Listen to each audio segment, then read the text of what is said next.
আসসালামাইকুম ভিউয়ার্স। গতকাল বাংলাদেশে পুরান ঢাকা সহ অনেক জায়গায় এত বড় জোরে সোরে ভূমিকম্প হয় যা অনেকে বিশাল বড় অনুভূতি করে এবং অনেকে বাসাবাড়ি ছেড়ে অনেকে বিল্ডিং ছেড়ে নিচে এসে দাঁড়ায়। গতকালকে ভূমিকম্পর তাপমাত্রা ছিল 5.7। তবে আজকেও অনেক জায়গায় ভূমিকম্প হয়েছে, বিশেষভাবে গাজীপুরে।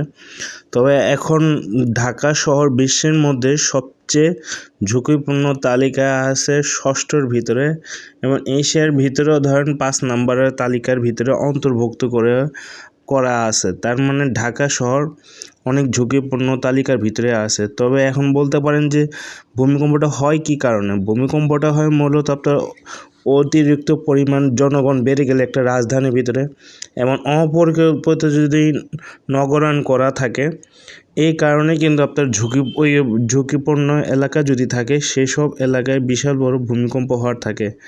তবে ইসলামের দৃষ্টিতে বলা হয় যে এটাকে সতর্কবার্তা এবং তওবা করার সুযোগ আল্লাহ পাক সবাইকে দেয় এবং এই কারণে হয় যে মানুষের কর্মফলের কারণে এগুলো হয়।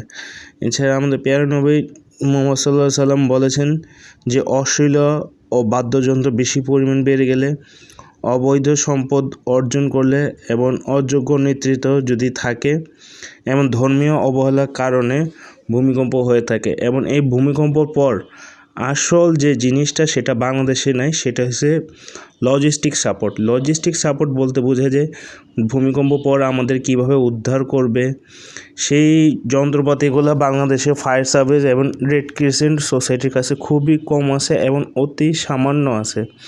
সরকারের কাছে বলবো যে এই লজিস্টিক সাপোর্টগুলো প্রচুর পরিমাণ নিজস্বভাবে উৎপাদনের জোর দেওয়া এবং এই নিজস্বভাবে উৎপাদন করলে কোনো কিছু কমতি থাকলে সেটা আমরা নিজেরাই তৈরি করে আনতে পারবো।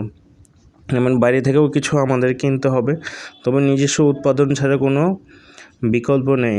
এবং লজিস্টিক সাপোর্ট সেনাবাহিনীর কাছে আছে, কিন্তু বাট জোরে সোরে হলে তারা কই থেকে এগুলো ব্যবস্থা করবে, এটাই বিষয়।